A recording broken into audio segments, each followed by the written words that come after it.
Oh, guten Morgen, ladies and Germans. This is Khan Olvik. And this is Rangru. Hello, hello, hello. Alright, let's stay away from the German today, I guess. Guys, of course, we're back with more Steel Division Normandy 44. This is the PDX Tournament, and we are on Colville today, a map we don't tend to see very often, do we, No. Rang? No, we don't see it all too much. It's a very nice, well-balanced map, and we've got one town and another town, so it's a good map in my book. And a swamp if you want to go exploring up here. Indeed, but you know what? I don't really feel in the swamps. I am feeling learning a little about our players today. Who do we got? Well, on the left-hand side in blue, we have Gal O'Neill, Asgard's Armored Division. And on the right-hand side in red, we have DuroSVK as the 17th SS Panzer Grenadier Division. Okay, so we've seen the 17th a fair bit. Yeah, on this map. And we've seen Duro play for a good chunk of that. Yeah. Gal O'Neill, do you know anything about this particular guy or no? Never heard of him before, unfortunately. Okay, I can tell you, he has a very spiffy picture for his player card. Colonel O'Neill there from Stargate. It's a big part of my childhood, but that doesn't get any kind of bearing today, does it? Exactly. But I do want to note he does have quite a lot of humblers to start off with.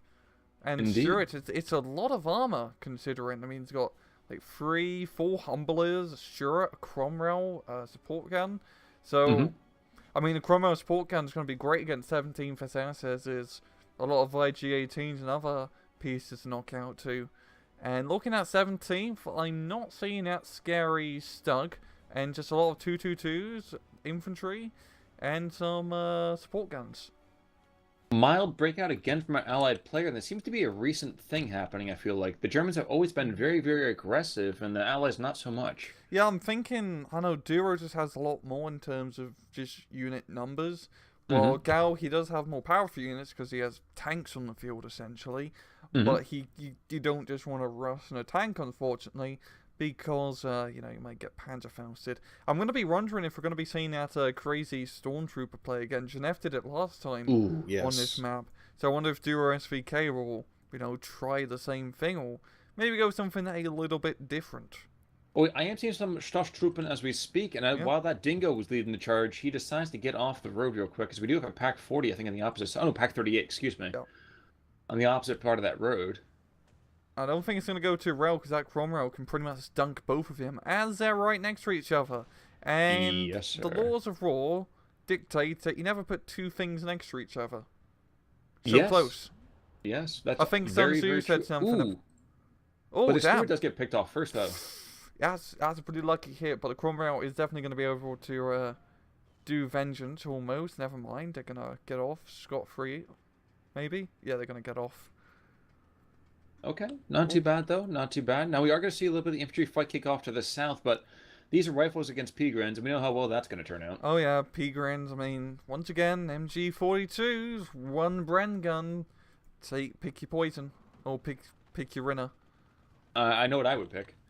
German engineering any day. Ooh, Humbler does get taken on out, though. That's 2 vehicles down already for the Gars. That's not a good start here. And Duro's using that 221, which is an odd unit we hardly see. It's like a 222 with a like a light dedicated anti-tank gun. And against these Humblers, it's a great counter because they can just easily pick him off, and the Humblers can have a little bit of a hard time killing the 222, as it just says a AP heavy machine gun.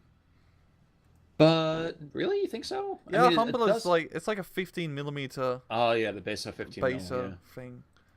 But the Panzerbücher 41, that is the half-track Rang's referring to. I didn't realize it was only a 28mm. Okay, that's surprisingly mild. I think it might be a recoilless rifle. Yeah, I guess. Yeah, Panzerbücher. Yeah, that's what it'd be. Okay, I guess someone in the comments will kindly tell us what it is, as I'm too lazy right now to pull up Wikipedia. True. Very accurate. But Gal O'Neill is on a slight bit of an advantage here. He's got the 52-48, getting a couple of tickets here and there. Yeah. But I don't know if he's going to be able to aggress too much further forwards.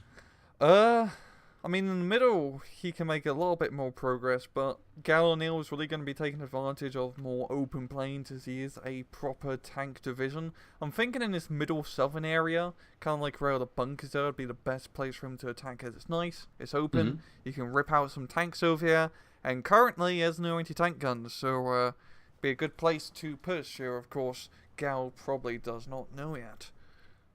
Not yet, I would imagine. I'm gonna actually switch on over to Gal's vision. Yeah, he Good does call. not see much at all. Smoke grenades walling off a lot of what he is able to see. Oh yeah, down south. Once again, good use of smoke here from Stormtroopers. I love seeing that smoky play.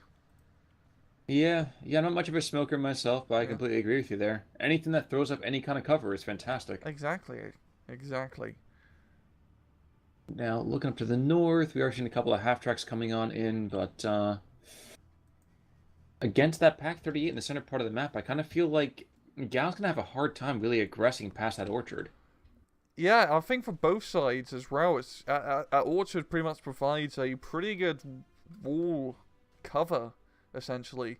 Because if Gal was to move up, he'd probably get picked off by the Pack 38. But if the Pack 38 tries to attack through the Orchard, the Stuart will probably get first shot. Same, or I mean, the Cromwell would get first shot. That Stuart is just kind of calmly bailed down in the middle of the road, yeah, just hanging out.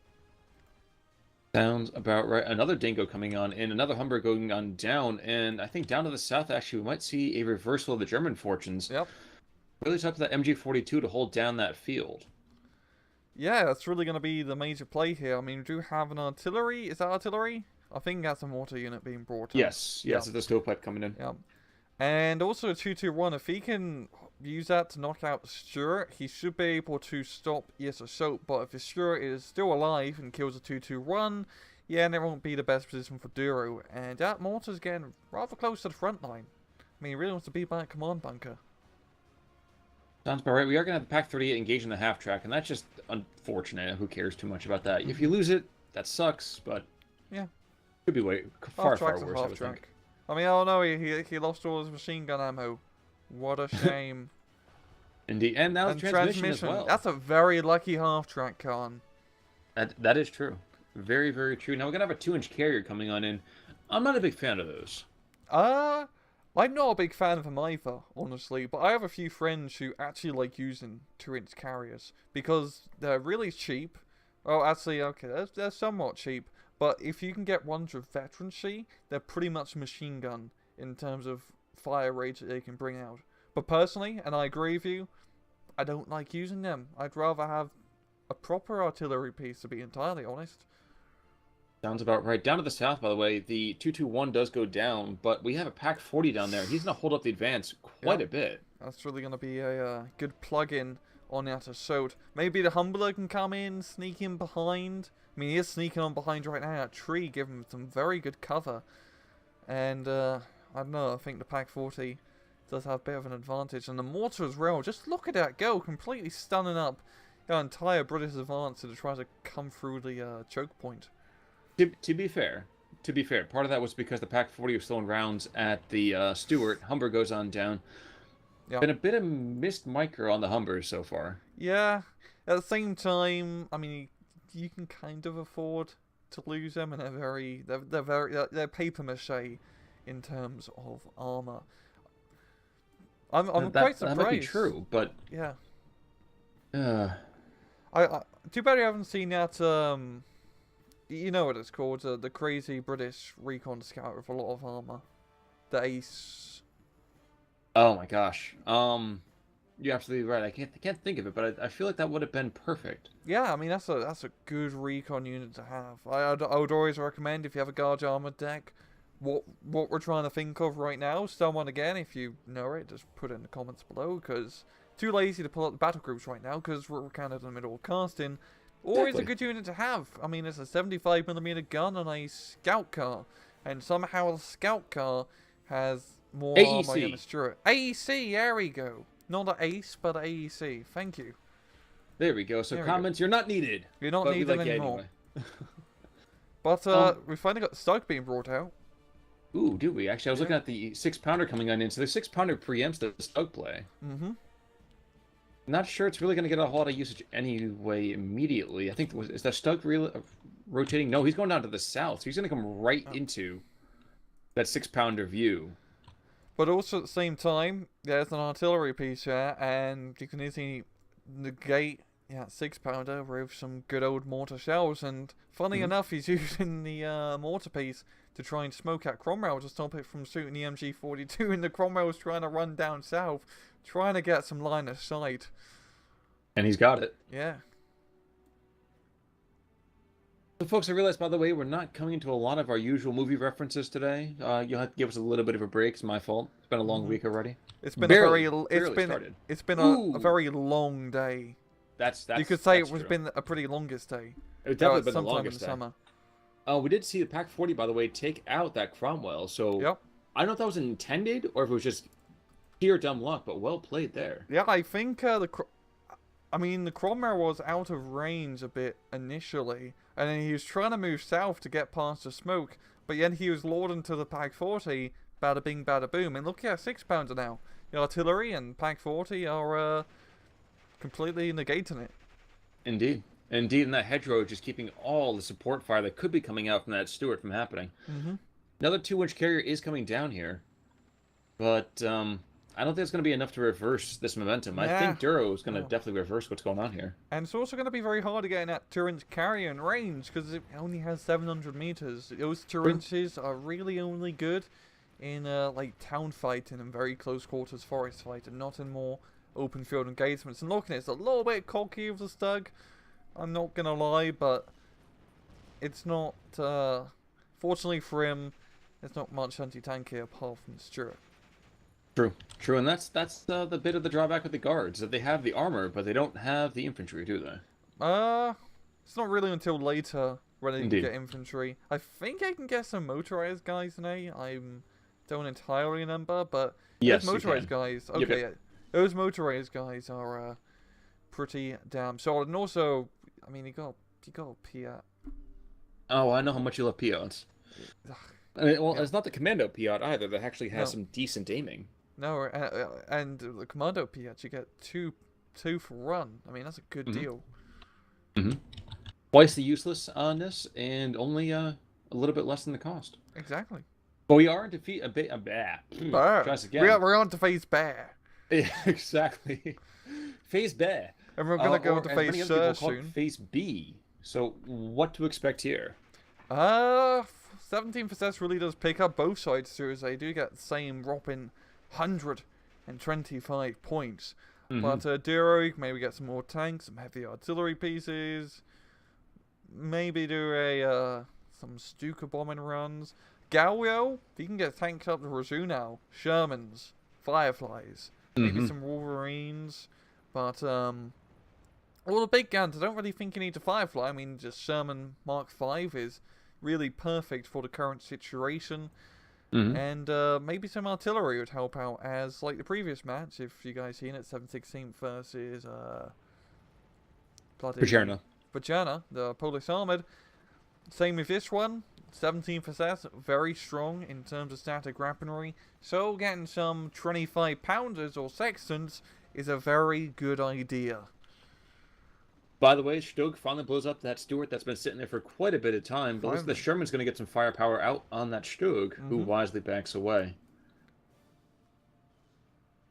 And I don't know. I think the Sherman, honestly, would probably take this in a gunfight pretty easily. Yeah, it's pretty even Stevens. I mean, the Stug does have a little bit more in terms of veterancy, but the Sherman also has a pretty good chance of penning the Stug and vice versa. And you also got a second Sherman, because if one Sherman isn't enough, you can always just bring another.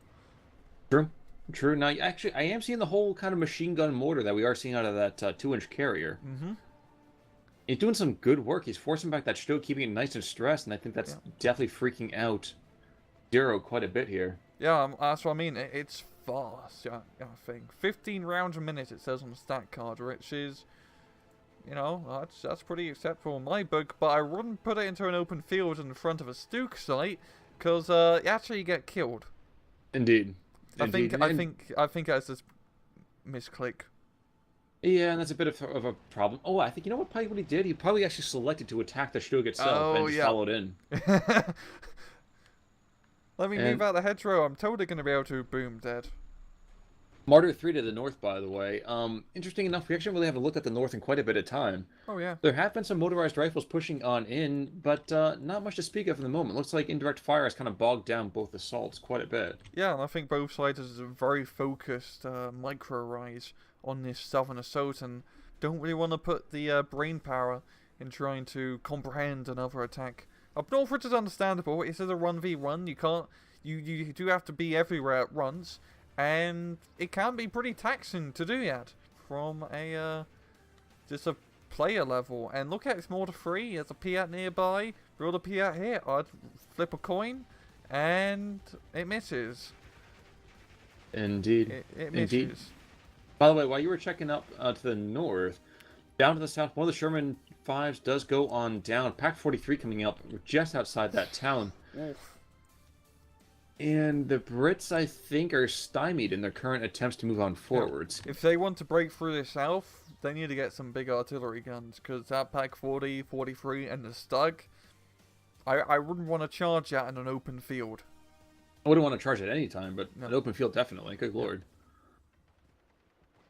I think Gal is starting to run out of steam for the moment. Yeah. For the moment, mind you. Maybe not immediately, of course, but for the moment.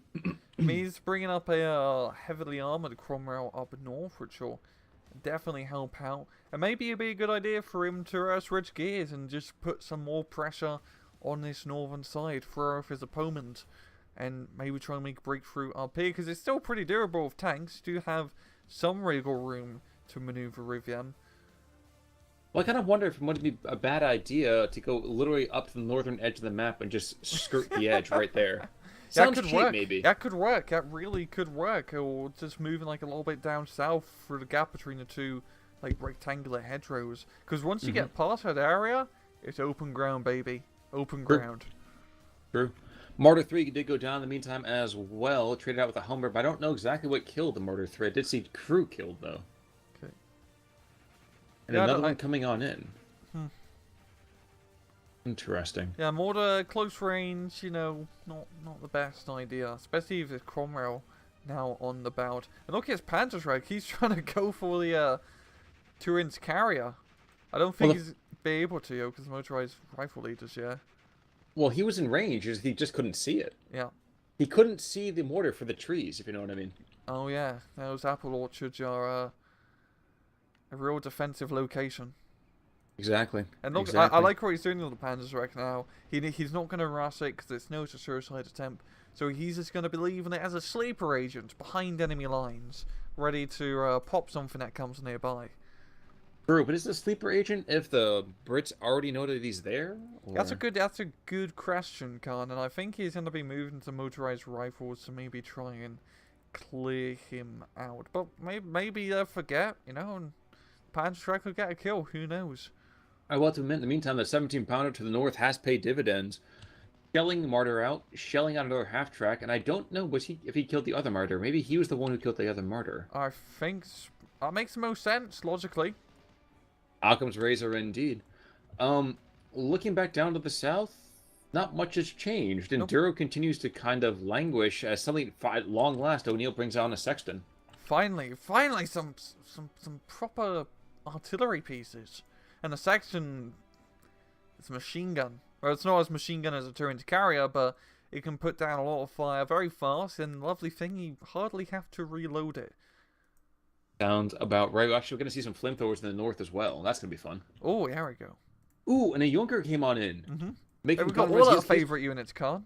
What's that? We got all our favourite units on the field. Indeed. I mean, the Junker takes out the Cromwell in just one strike. Mm-hmm. He's not able quite to see the Cromwell or some of the other material on the field, which is just lucky as all hell for O'Neill. Yep. Well, we have assault, kind of the assault engineers up in the north. Well, the Pack 43, I think, went down south.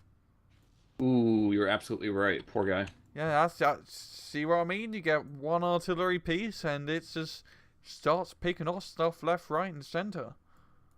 True. True, and it looks like the whole flamethrower thing is kind of a mutual thought here. Duro bringing in his own. Oh, some stern pioneers. Good choice as well. Indeed. Indeed.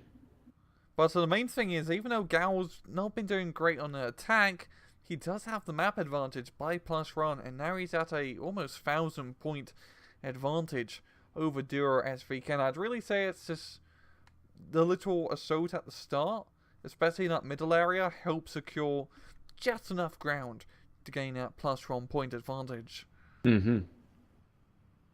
I do have to note in the meantime, the Sexton might even be able to take out the munitions truck, and that would be kind of a hefty loss there. Yeah, I mean that's a lot of munitions gone, and I think like war game munitions trucks make a big boom Oh, they when they do. go I can down. tell you that firsthand. Yeah. Not an intentional testing, but it happens.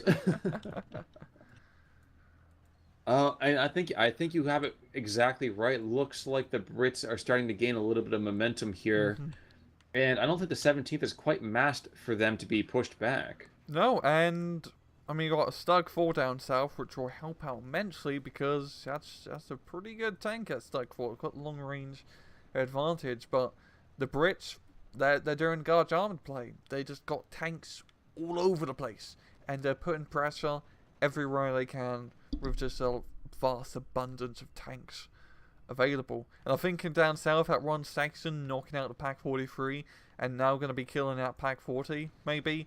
It's just clearing the way for him to finally make a breakthrough here. Sounds about right. And we're not going to get a whole lot of Raider love. And if you're not sure what I'm talking about, click on that stroke 3 and you'll figure it out. But he is going to, excuse me, come up and actually pick off, what was that? Another Humber? Stuart. It was a Stuart. Or Stewart.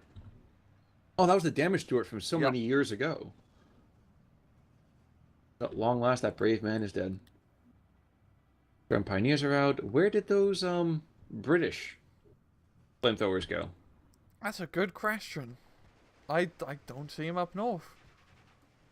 Huh. I think that probably about says it how well they did then. We are into Phase C now. Yeah. So, of course, both guys getting a slight bump to income. And really more of the same, isn't it? Yeah, it's just more of the same for either side. Nothing really too crazy. No Uber units for the C phase. And really just Gal just needs to keep pumping out. Sherman, Stewart, just he's more medium tanks. And he's going to be doing a good job. And the Firefly under Harris. So, no Uber units per se, but... Well, actually, Firefly is a good unit to get in this point because the Stug and Stug 4 are definitely menaces that you want to deal with. True, and that 1,200 meter range is pretty beefy. It's pretty beefy too. But in the meantime, so 53-47, I'm thinking the Brits are going to pull this one out, short of some massive miracle. Yeah, it's nothing really like too crazy play from the Brits. Gal just got some ground, and he held it pretty well. He put pressure all over the place, and he just denied Duro from amassing a giant assault. Well, then, as we're kind of wrapping up this, we'll probably do maybe a little bit of our analysis early, or maybe we can do a little bit of brown nosing, I would think, for PDX. What do you think? I'd say we just do an analysis right now. Sounds like about right. Okay, what do you got for me? Go for it. I know Gal finally getting that section helped out immensely, and just a little ground gain he got in that initial skirmish helped out a ton. Looking at Duro, it was pretty hard for him to attack. He held south pretty well, but well now he's attacking with some Stugs, but with heavy armor and anti-tank guns on the field, it's going to be a bit hard. And I'm thinking maybe Duro sort of try to attack up north a little bit more aggressively at the start, get the Stormtroopers out, try to clear the orchard, and try to find this more close-range engagement area instead of trying to go toe-to-toe with enemy tanks. And really, the scary thing about fighting Guard Armored is once they get that tank train going, it's really hard to stop. Because they can just keep pumping out Shermans and Stuarts and Cromwells like there's no tomorrow. And you may have a lot of anti-tank guns, but, it's not, it's hard to kill that many, essentially. You finally see Neighbor Alpha 42 and thinking about it, that would have been a good unit to bring out, get the Neighbor Alpha spam as, that's a pretty solid tactic to do with 17th SS. The Neighbor spam and then attack slowly with Panzergrens and anti-tank guns over an open field. But both sides played pretty solidly this match, and there's no real major downfall. Sounds about fair to say, and that's going to be it coming on in. So there's another whitewash happening here. Help me out, remind me, this was the game that sent Gal into the next round as well, correct? This will send Gal, I believe, into round 2? 2 sounds about right. I do know some of our games are hopping in and out between the different rounds here, but it's a pretty good play so far. Yeah, I mean, KD ratio is only a 500, 600 point difference, which is pretty respectable, I have to say. And history tab is very back and forth actually in terms of True. kills and losses. So unless you get to the end and it's just all Yeah, German. well, true. But both sides did a lot of good trading, some good firefights, and Gouges, he just got that little bit of initiative at the start and he held his ground well. And sometimes that's all you need, isn't it? Yeah, just, sometimes don't even need a fancy push. You just need to just grab what you can quickly and just try and coast off that for the rest of the game. Sounds about right. So that's going to do it for us today, won't it? Yep, that's pretty much us. All right, folks. In that case, we'll see you guys all soon. This has been Con Ulrich. I'm Rangru. Take it easy.